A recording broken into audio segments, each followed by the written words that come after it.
Hidup itu apa? Hidup itu adalah cari sebanyak mungkin supaya hidup itu tidak tergantung pada banyak hal. Jika misalnya cara berpikir orang-orang modern, itu sebenarnya banyak orang-orang ilmuwannya nggak ngagumi Amerika. Bukan karena angkuh enggak. Untuk mempertahankan kebesaran negara sebesar itu, kebutuhan listriknya besar, kebutuhan tentaranya besar, kebutuhan apa.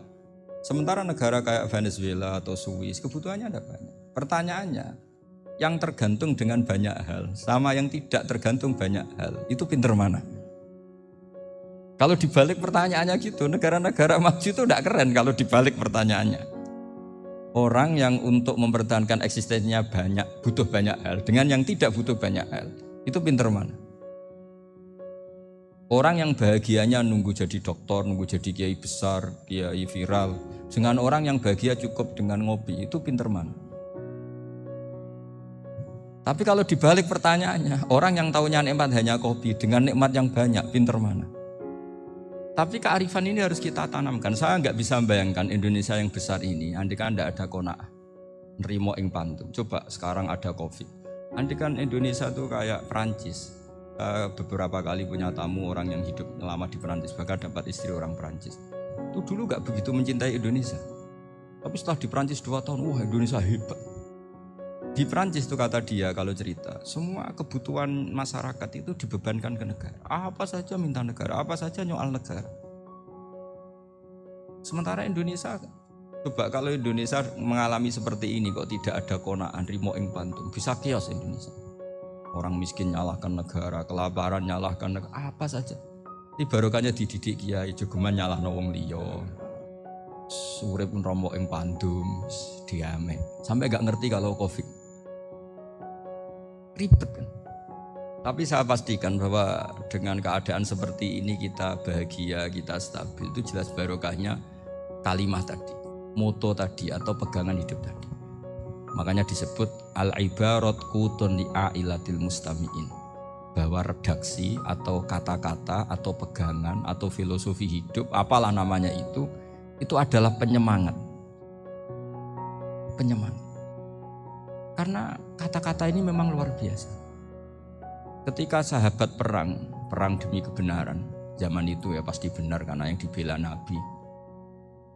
Dulu itu kan enak zaman Nabi, yang dibela mesti benarnya, musuhnya mesti salahnya. Jika dulu itu memang harus tegas. Kalau sekarang mau tegas gimana?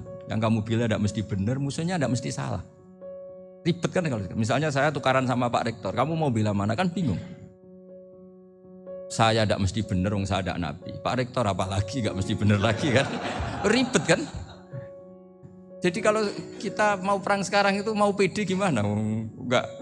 Makanya banyak ulama sekarang tuh mau tegas tuh enggak berani karena ya banyak hal yang abu-abu lah wilayahnya. Misalnya pilihan presiden atau pilihan bupati, pilihan menteri. Kamu mati-matian bela itu. Yang kamu bela tidak mesti benar, musuh kamu tidak mesti salah. Misalnya pilihan bupati, wah ini kabupaten ini baik kalau bupatinya ini, yang satu bilang ini, terus tim suksesnya kamu tanya, kamu yakin? Ya enggak juga. Lah kenapa semangat? Kan saya botohnya, paling alasannya ya itu aja, bukan yang lain. Beda dengan zaman Nabi, nabinya mesti benar, Abu Jahalnya mesti salah, kan enak aturan mainnya jelas. Singkat cerita dalam perang itu banyak sahabat yang ngalami luka, ngalami apa gitu. Kemudian curhat ke Nabi, ya Nabi gara-gara derekkan jenengan, ngikuti jenengan saya harus ngalami seperti ini. Ngiranya orang itu diapresiasi sama Allah keluarnya. Ternyata sama Allah gak diapresiasi. Malah diturunkan ayat intakunu ta'lamuna fa innahum ya'lamuna kama ta'lamun wa tarjuna minallah ma'ala yarjun. Kalau kamu sakit karena perang, orang-orang kafir itu ya sakit. Itu saja berani padahal demi kekafiran. Wa tarjuna minallah ma'ala yarjun. Padahal kamu punya nilai lebih yaitu berharap kepada Allah yang mereka tidak punya. Saya jadi kiai itu ya kadang mangkel. Karena yang benci ya benci, yang seneng itu ngel-ngel loh kayak Pak Bejo. Jadi semuanya ribet. Nah iya, yang benci ya ganggu, yang seneng ya ganggu, tambah nemen. Seribet. Tapi kalau sudah ingat bandar narkoba, mereka berhadapan dengan polisi, kadang ditembak karena kesalahannya terlalu fatal. antar persaingan mereka juga bisa tembak-tembakan karena merebut pasar narkoba. Itu saja mereka berani. Kok kita yang jadi kiai kadang dicium tangannya, dihormati gak berani, hanya takut musibah-musibah kecil lah, atau problem-problem kecil. Nah iya, kalau kita bandingannya gitu. Kalau kamu mau tahajud kedinginan, itu masih nanti dihisab Allah itu gitu. Maling ayam itu keluar malam-malam, hanya dapat ayam. Itu gak takut dingin. Ya gak takut digebuki masa. Kamu mau tahajud saja takut dingin. Makanya nanti hisabnya orang soleh itu nanti dijajarkan orang dolim. Terus diperbandingkan. Wah itu habis kamu kalau itu. Jadi misalnya Unisula mau rapat, tapi ini malam, kalau malam dingin nanti sama masuk angin. Anak-anak pang di perapatan aja berani kamu. Kalau sudah perbandingannya gitu tuh ribet kita nanti. Makanya itu kalimat itu moto atau filosofi hidup. Sehingga diulang lagi nasihat itu. Iyam saskum korhun faqadu masal qoma korhum mislu. Kalau kamu kena luka, orang-orang yang enggak benar juga akan kena luka. Itu aja berani demi ketidakbenaran. Masa kamu demi kebenaran enggak berani? Akhirnya orang itu, ya itu kalimat, itu heroik. Makanya kita ini penting ya, makanya tadi himne Unisula dimulai kalimat thayyibah. Karena kalimat ini yang menjaga kita, kalimat ini. Misalnya tentang Tuhan.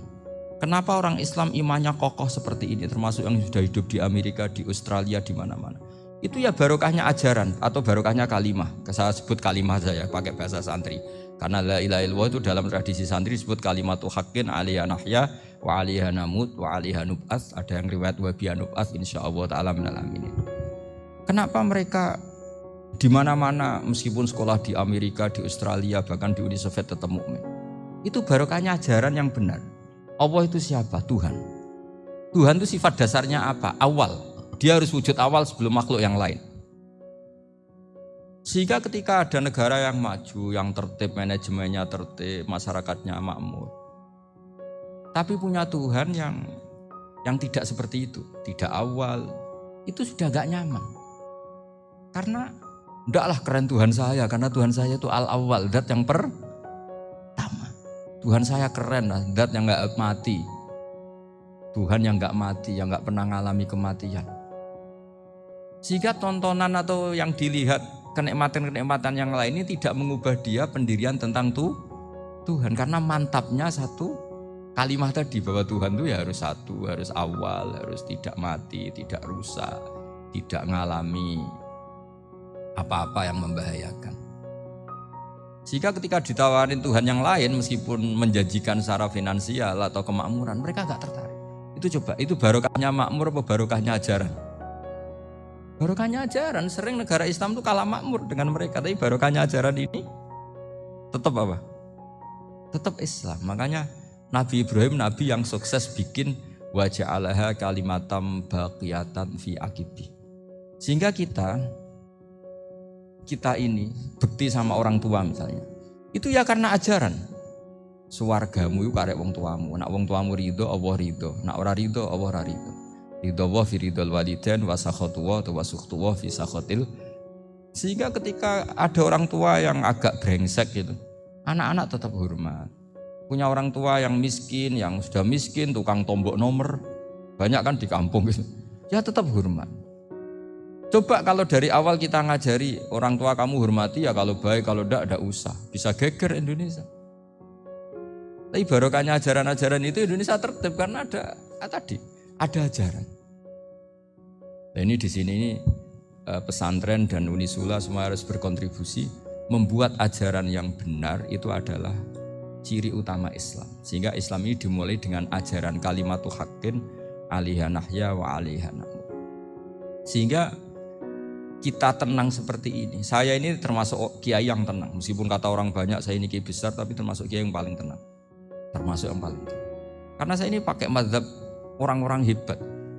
Saya berkali-kali cerita, orang kayak Imam Syafi'i itu orang yang luar biasa. Saya berkali-kali cerita, orang yang tadi nyium tangan kamu ya Imam Syafi'i, di belakang tuh ngerasani kamu, menghujat kamu. Jawabannya enak saja. Berarti saya alhamdulillah orang yang wibawa. Buktinya di depan saya enggak berani. Jadi enteng saja. Diceritain sebagian kampung, sebagian separuh dari warga kamu itu gak suka kamu. Ya bagus lah gak suka saya, gak akan utang duit saya. Di mana-mana orang utang tuh karena teman dekat. Kalau gak seneng pasti minimal gak utang, gak pinjem mobil, gak pinjem apa. Berkah mana yang seneng sama yang gede? Jadi dianggap enteng saja, semua yang dialamin dianggap enteng saja. Misalnya punya istri pemarah, ya baguslah marahin suami. Kalau marahin tonggo malah ribet. Jadi kamu harus terima kasih kalau dimarahin istri. Baguslah marahin saya mah, kalau marahin tonggo ribet. Jadi enteng saja. Tapi kita sekarang tuh karena nafsu ya, sehingga menghadapi hidup ini ribet. Ulama dulu kalau mau mati itu senengnya bukan main. Sudah lama saya ini ingin gak maksiat. Kayaknya gak maksiat paling efektif itu mati. Ya tidak apa-apa Gusti, kalau sebaiknya mati ya mati aja. Enteng saja. Jadi melihat kematian itu akhir dari segala keburukan atau potensi keburukan. Apapun baik kita sekarang, suatu saat mungkin kita gak baik. Yang bisa menghentikan ketidakbaikan atau potensi ketidakbaikan itu apa coba? Mati kan? Berarti mati itu mengerikan apa menyenangkan? Mesti kamu tidak berani menjawab. Meskipun secara ilmu kamu berani, tapi secara rasa agak berani kan? Saya ulang lagi ya, yang bisa menghentikan keburukan atau potensi keburukan itu apa coba? Apa? Kematian. Berarti kematian itu menyenangkan atau menyusahkan? Apapun kamu tidak berani jawab karena kamu agak-agak duniawi itu kelihatannya. Tapi secara ilmu, kamu tahu kan kalau mati itu tidak buruk-buruk banget. Karena apa? Itu akhir dari segala keburukan. Sehingga Nabi ngajarkan kalimat itu begitu luar biasa. Allahumma ahyini maka natil hayatu khairan li wa tawaffani maka natil wafatu khairan li. Nabi melihat dunia itu begitu indah. Ya Allah, kalau saya ini hidup, anggap saja hidup ini ziyadatan li fi kulli khairin, menjadi modal saya menambah segala kebaikan. Jika suatu saat saya mati, anggap mawon rohatan li min kulli syarrin, itu akhir dari segala keburukan